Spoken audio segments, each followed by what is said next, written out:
Hey guys, welcome to the Talk of Fame podcast. I'm Kylie Montigney, and I'm so excited to welcome today's guest, Nick Bracks. Growing up in one of the most political families in Australia, Nick was exposed to life in the public eye since he was 12 years old.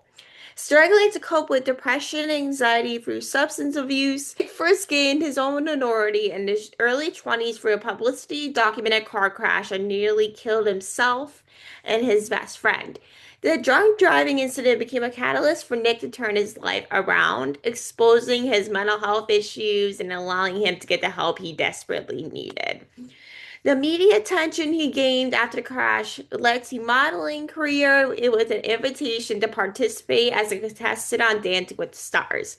While on Dancing with the Stars, Nick took the opportunity to speak publicly about his battle with depression and anxiety, becoming a pioneer in mental health advocacy. Since then, Nick has developed a successful public speaking career on the topic, conducting over 1,000 talks at organizations around the world, including several TEDx talks. The Neighbours actor is also a successful interpreter, founding Move Your Day, PT Ltd, a corporate wellness software for employees in construction and similar industries. And with that, he released his book with publisher Wiley in 2021 and currently runs a podcast under the same name. Move Your Mind which is a podcast with the goal of breaking down and exploring the mindset of people who have excelled in careers a range of industries. Welcome to the podcast, Nick. I'm so excited to have you on. Thank you for having me on. Yeah, excited to be here. And so to kick off this episode, so you grew up in Australia and you currently live in New York now. So, you lived in the United States and Australia for, the last few years, two different countries, three half accents, all that gist. So, what was your childhood like growing up in well-known political families? And what did you first realize your life was kind of, let's just say, different from other kids? Yeah, it was sort of all I knew growing up because growing up in um, that, I guess my dad was in that position from when I was 12 years old till my early 20s. So I didn't really know any different, but it was definitely a unique experience. It was everyone knew who our family was, and I felt like I was in my dad's shadow, and I had a lot of mental health related issues. So it was, yeah, a very, you know, bizarre way to grow up, and um, really shaped the path that I've ended up going down. But was, yeah, like something where when you've got a famous parent, it's always an interesting thing to navigate.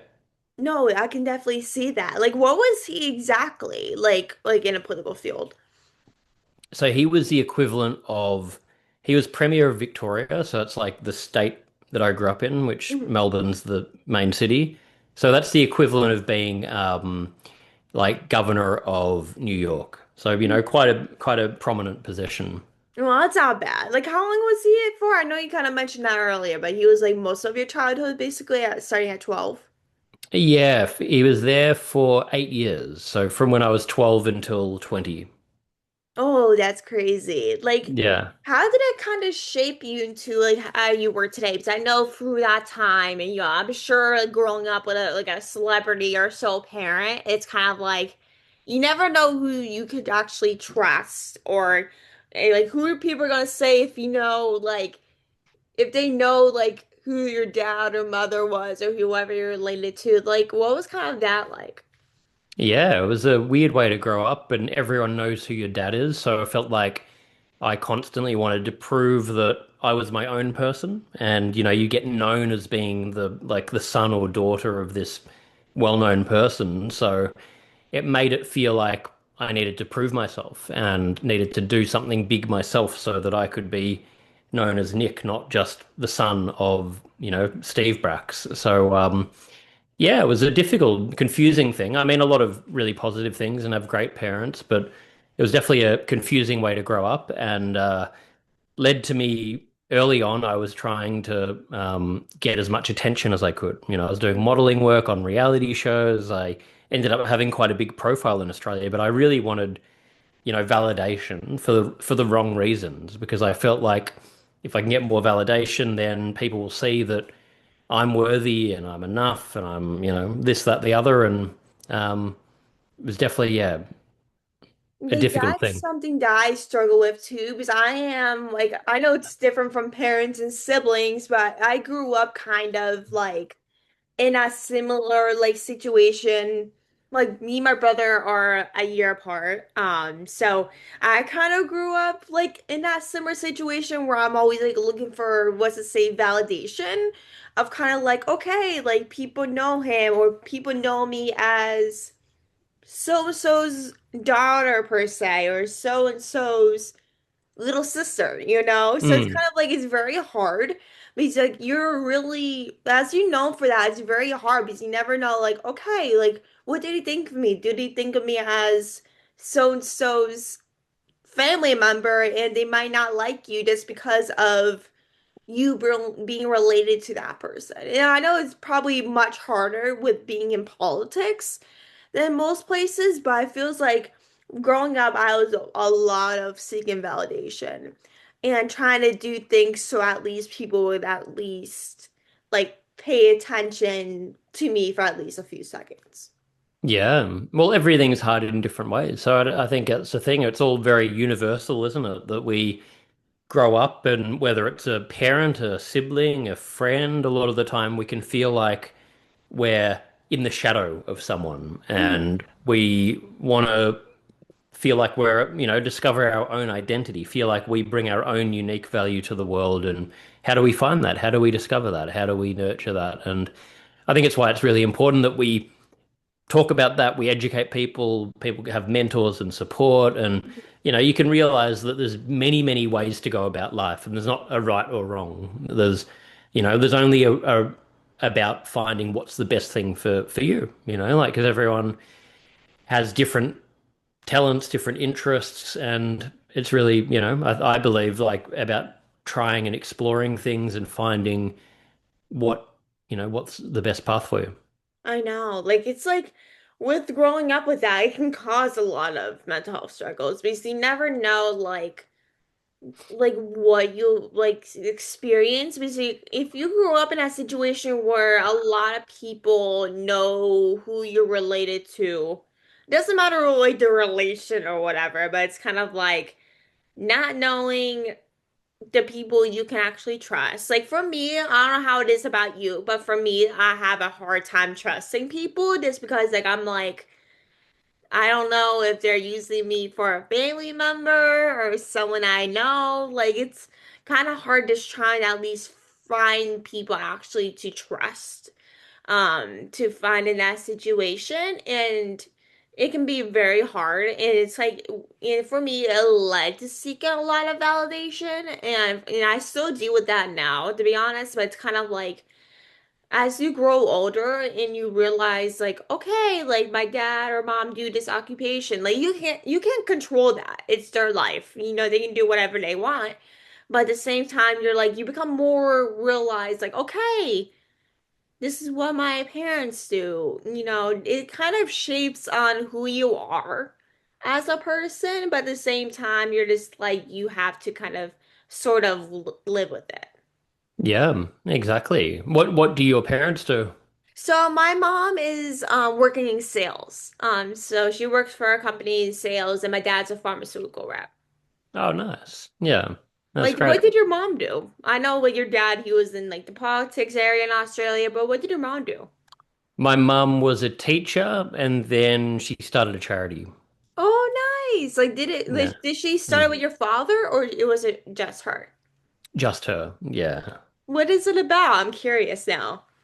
It's about so she helps gifted children in the western suburbs of the town we grew up in, of the city we grew up in, sorry. So it's about helping people that can't afford to go to university or whatever else to get support, financial support to follow whatever their passion is.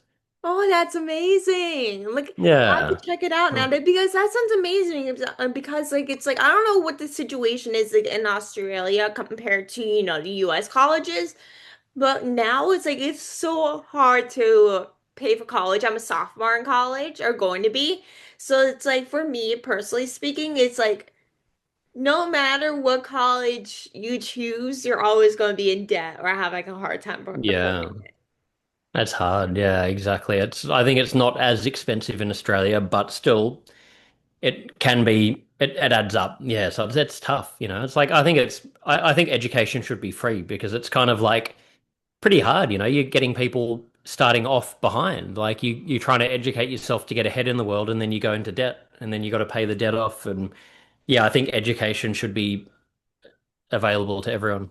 No, exactly. And you have to pay for like the district in high school too. I think that obviously that's probably cheaper than Mm. college, obviously, but I don't know how much it usually costs. I think every district or where you live is very much different. Like every price Yeah. is different. But I think like with college and high school, like it's kind of like everything should be free. You're in college, high school, like a graduation and all of that. And I'm just like, you're going there for 4 years or whatever, how long Yeah. you're going there for, like depending on a degree. But I'm just like, whenever you graduate and you get a job, it's most likely going to pay off the student loans wherever your job is, like student Yeah. loans, student debt, or whatever it may be. If mostly it's becoming directly to that. Yeah. Exactly. And also to go off. So looking back, like were there any pressures or like expectations that came with your family that many other people may not have seen? Um, Not directly from my family. It was more pressure that I put on myself. So my parents were pretty, yeah, happy for as long as we were happy. Yeah, they didn't really care what we did, but I felt pressure that I wanted to do more and achieve more and be more. So I was trying to do lots and lots of things, starting lots of businesses, you know, like I said, modeling, TV shows, trying to get into acting, trying to do anything I could to get more attention. So that's really the pressure I put on myself. Like that's what I did too, because I feel like when I grew up, I realized that like, okay, like I come from a very like happy, loving family, thankfully. Like I know a lot of people, have that situation. But for me, it's kind of like, okay, well, like I want to see that validation like others do, and I try to do as much as possible to kind of get that validation and to kind of make it more now I don't want to say like more about me exactly, but it's kind of like, okay, well, I want to kind of get a little bit of attention. Since this is the way I grew up, people around me got attention in different ways, obviously, but it's kind of like you are literally looking for at least some attention for what you do. Everyone, has a different occupation, obviously, but it's kind of like you are really just trying to seek that attention in some way that you Mm. never know what exactly it is, but at the same time, you're trying to do as much as possible, like whatever, different things you would try. Everyone's different. But Mm. obviously for me, it's kind of like I wanted to do more than I probably should have and extend myself to very much burnout to the point where I wanted that validation and attention to make myself feel more known probably and to kind of feel like okay, I'm worth something in a way. What were you trying to do to get the validation and attention?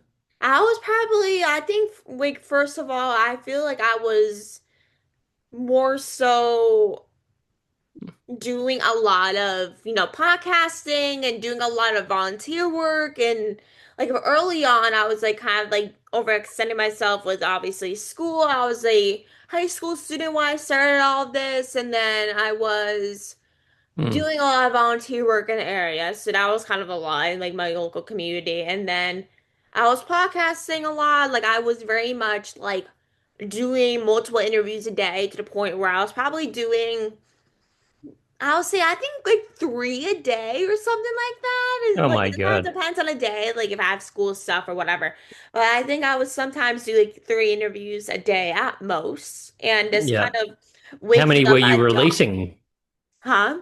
How many were you releasing at that time? So I was releasing. I think like 2 episodes per week. I don't have an exact day where I strictly post on maybe like strictly Wednesdays. Like it's kind of like depends. I at least post it at least 2 or 3 times a week. Now I'll probably post like at least well, I kind of still post like once or twice a week, but now it's like life is a little busier, so it's kind of like hard, but I at least try to aim at least 1 episode per week, depending on the week and also interviews and all that, my schedule at work. But I feel Yeah, like I was busy. adding too much on my plate, and also having a part-time job to the point Yeah. where I kind of was doing all of these things to the point where I was really becoming very burnt out, and it Yeah. really was making me like suffer from mental health because I feel like the more things I did, the more attention I got. And plus, like I really loved what I do, don't get me wrong, or still do. It really was like I feel like the more I did, the more attention and reassurance I got. Mm. What's your dream of what you would love to do? I feel like for now, it's really just hopefully work with in some way journalism and like become Mm. like a journalist or something. But I feel like a part of me is like I always wanted to do something entertainment wise since I was very young or sports or whatever. But I feel like a part of me is kind of like trying to find ways to like give back as much as possible. Because for me, I've dealt with mental health and stuff as well, like growing up, mental health, like anxiety, depression, ADHD, OCD, like I dealt with all of that. Wow. So, like, I think a part of me is like wants to kind of get back in the mental health like aspect of it and really just be there for a lot of people because a lot of people deal with mental health problems. I feel like everyone in a way deals with some sort of mental health problem, but not a lot of people see that because I feel like a Yeah. lot of social media can lead to like everyone seeming be so happy, but they're literally miserable on the inside. Yeah, exactly. Exactly. Like, what was like your experience been like with mental health though? Because I know you've been very openly, sharing your journey with mental health and your experiences, but what was it like for you personally? I suffered mainly from anxiety would be the biggest one for me. So I had a lot of overthinking, a lot of worry about the future, about what will happen, about wanting to really know how I could control outcomes. And yeah, a lot of anxiety about feeling out of control in life. And that was the most difficult thing for me. I had periods where I was depressed as well and used alcohol to cope. So I was getting in a lot of trouble and I was trying to really numb my emotions, not feel what I was going through, trying to avoid facing all the things that I was dealing with and, led to a lot of different behaviors. So that was the biggest one. Like for me, I deal with anxiety as well. I had it ever since I was a baby. Like I was diagnosed with an anxiety disorder when I was very young. I don't know what age I was like mostly diagnosed with, but I knew I was very young when I got diagnosed. So I was dealing with and still deal with the same thing. And anxiety mostly took over my life. When I was very young, it Mm, really put me off a lot and I missed a lot of opportunities because of my anxiety and it led mm, to depression for me. Like I mm, was dealing with depression over the last year. It's ever mm. since about March of last year, I was dealing Yeah, with it. It started. So it's kind of like oftentimes with people with anxiety, it really sometimes leads to depression. Not everyone, deals with that with anxiety and then goes to depression. It kind of depends on like who you are, your life experiences, like trauma or something, but it's kind of like a yeah, lot of exactly. people with anxiety sometimes go to depression and sometimes they lead up to alcohol. I feel like for most people I've seen, like a lot of people that have depression, sometimes they do drugs, alcohol, or Yeah, whatever to cope. And that's I feel like is like the most oftentimes um like things to cope a lot of times. yeah, massively. Oh, so many, exactly. I think trying to use it to cope and numb yourself to the pain that you're going through. It's a way to escape. No, yeah, exactly. And before we wrap it up, like if you could sit down with your younger self during one of your hardest moments, like what would you tell them? I would say that you're enough is the main thing I would say. That you don't need to prove anything and you're enough as you are. That's really probably the main thing I'd say, the main message. You're enough. It's okay. You don't have to prove anything. That's something I would tell myself because I feel like growing up, I was always very hard on myself for those specific reasons. And now Mm. as I look forward and getting older and all of that, I realize like, okay, like you're putting so much pressure on yourself for sometimes no reason, but sometimes it kind of goes in that good way in a little bit. But at the same time, Yeah. it's very much a lot of people are very much hard on themselves. And, Yeah. as you get older and you kind of realize, like, maybe I shouldn't be that hard on myself. And sometimes it's okay to be hard on yourself. Don't get me wrong. But Exactly. it's the very time it's like you have to sit back and actually relax on what you do. Not everything is about work. Not everything is Exactly. about this. Mm. Like you are enough just the way you are, even if you're very hard on yourself or you feel like more people are doing more than you. Like this is your own journey. Like this is Yep. your life. Like don't be too on yourself because people are more successful than you or you're dealing with your problems. Exactly. No, so true. But I think that's the best way to wrap up this episode. But I really thank you so much, Nick, for taking the time to chat with us today. I seriously loved having you on and really thank you so much for being so vulnerable and open about your journey. It means so much. And people like you are amazing. Sharing those mental health stuff is amazing. And sharing the struggles is very strong of you, and I really am so proud of you for being this so open and everything because I know a lot of people need to hear it. Thank you so much. No, I really appreciate it. Thank you. So thank you everyone so much for coming on and taking the time to listen in and talk to you guys very soon. Make sure to like, subscribe, and review, and I'll talk to you guys very soon.